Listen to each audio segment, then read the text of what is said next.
नमस्कार, मैं हूं निकिता और आप देख रहे हैं सत्य हिंदी। एक नजर डालते हैं अब तक की सुर्खियों पर। इंडिया गठबंधन ने बिहार में मतदाता सूची के विशेष गहन संशोधन यानी SIR को वोट चोरी बताते हुए 11 अगस्त को संसद भवन से चुनाव आयोग कार्यालय तक मार्च करने का ऐलान किया है। इस मार्च का नेतृत्व राहुल गांधी करेंगे, जिसमें विभिन्न विपक्षी दलों के फ्लोर लीडर्स शामिल होंगे। विपक्ष का आरोप है कि बिहार विधानसभा चुनाव से पहले 65 लाख मतदाताओं को सूची से हटाने की साजिश हो रही है, जो संविधान और लोकतंत्र पर हमला है। इससे पहले संसद परिसर में सोनिया गांधी, प्रियंका गांधी, अखिलेश यादव समेत विपक्षी नेताओं ने विरोध किया और SIR वापस लेने की मांग की। विपक्ष का कहना है कि चुनाव आयोग पारदर्शिता से बचने के लिए डिजिटल मतदाता सूची और CCTV फुटेज उपलब्ध नहीं करा रहा। वेबसाइट से मशीन पठनीय डेटा हटा दिया गया है और हटाए गए नामों की अलग सूची भी जारी नहीं की जाएगी। उनका आरोप है कि सरकार चर्चा से भाग रही है और आयोग जवाबदेही से बच रहा है। समाजवादी पार्टी प्रमुख अखिलेश यादव ने चुनाव आयोग पर तीखा हमला बोलते हुए कहा है कि जिला अधिकारियों को सस्पेंड किया जाना चाहिए। उन्होंने कहा कि यदि चुनाव आयोग ऐसा करता है तो कोई फर्जी वोटर लिस्ट नहीं बनेगी। जब तक चुनाव आयोग उन्हें सस्पेंड नहीं करेगा तब तक सरकार इसे नहीं रोक पाएगी। वोट छीनने के लिए जब अधिकारी ही अपराधी बन जाएंगे तो इसकी कार्रवाई सरकार और चुनाव आयोग को करनी चाहिए। अखिलेश ने यूपी के पिछले विधानसभा और उपचुनावों में धांधली का आरोप दोहराते हुए मिल्कीपुर और कुंदरकी उपचुनाव की वीडियो मांगने का जिक्र किया, जिस पर आयोग ने कोई जवाब नहीं दिया। बिहार में SIR और राहुल गांधी के कर्नाटक में धांधली के आरोपों का हवाला देते हुए उन्होंने कहा कि आयोग को उदाहरण पेश करना चाहिए। कांग्रेस नेता उदित राज ने वायुसेना प्रमुख air chief marshal Amarpreet Singh के ऑपरेशन सिंदूर पर दिए गए बयान को लेकर केंद्र सरकार पर हमला बोला है। उन्होंने आरोप लगाया कि यह बयान कांग्रेस सांसद राहुल गांधी के वोट चोरी के आरोपों से लोगों का ध्यान भटकाने के लिए दिया गया। उदित राज ने कहा कि अगर यह जानकारी पहले सामने आती तो सेना का मनोबल, जनता का विश्वास और भारत की अंतर्राष्ट्रीय स्थिति मजबूत होती, लेकिन सरकार ने इसे संसद में पेश नहीं किया।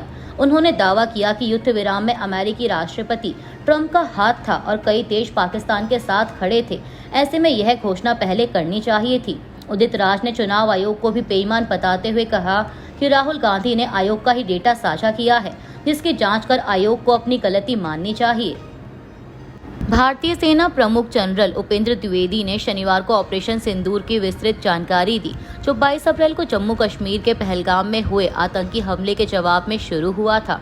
इस हमले में 25 पर्यटक और एक स्थानीय गाइड मारे गए थे। हमले के अगले दिन रक्षा मंत्री राजनाथ सिंह ने उच्च स्तरीय बैठक में सशस्त्र बलों को पूरी छूट दी।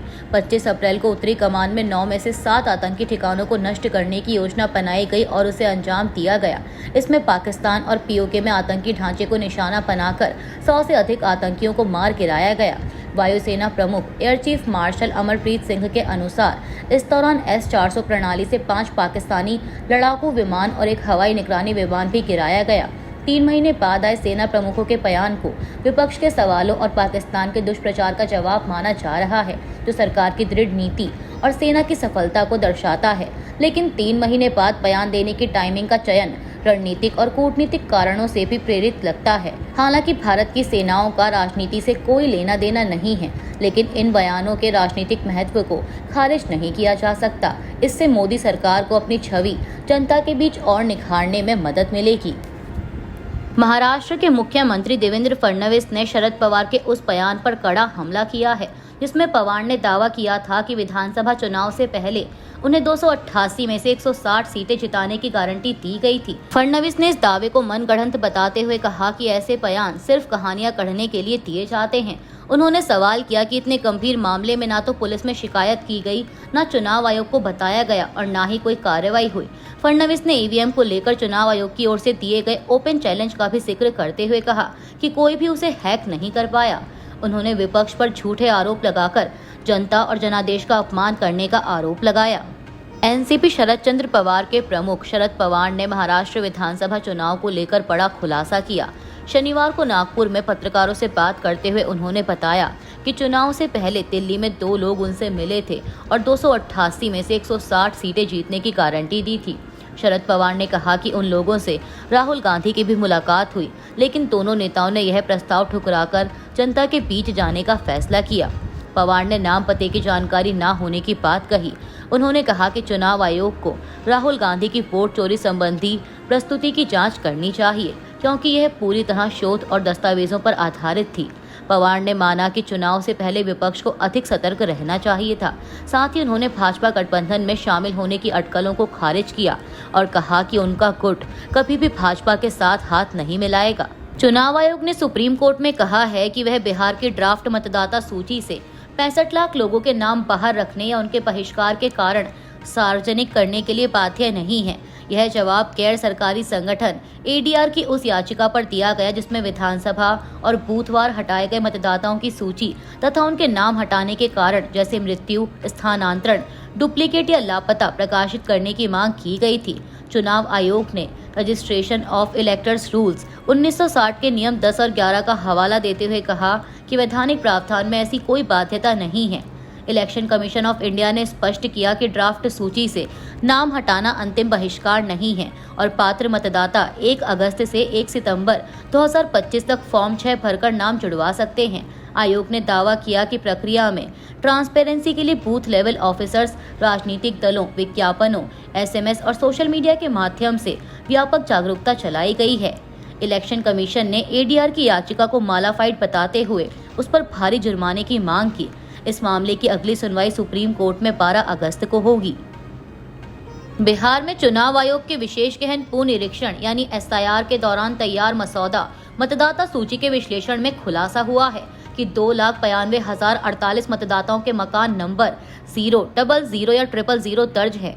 न्यूज लॉन्ड्री की एक रिपोर्ट के मुताबिक यह सूची 1 अगस्त को मशीन पटनी प्रारूप में जारी की गई थी, लेकिन राहुल गांधी द्वारा 7 अगस्त को वोट चोरी के आरोप के बाद इसे गैर मशीन पटनीय बना दिया गया, जिससे डेटा विश्लेषण कठिन हो गया।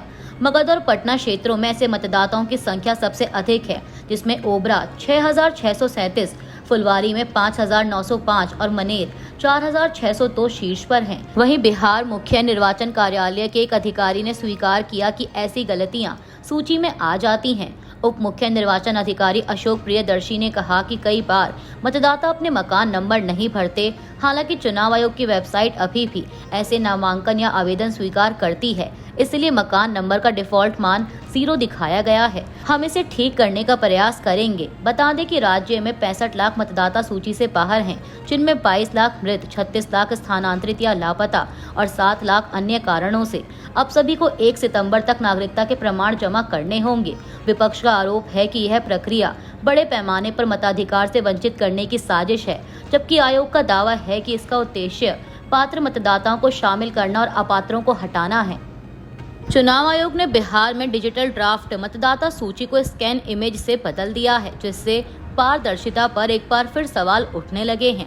पहले 1 अगस्त को अपलोड की गई डिजिटल मशीन पटनीय PDF फाइलों में टेक्स्ट सर्च और डेटा विश्लेषण की सुविधा थी, जिससे गलतियों, डुप्लीकेट वोटरों और अवैध मतदाताओं की पहचान आसान थी।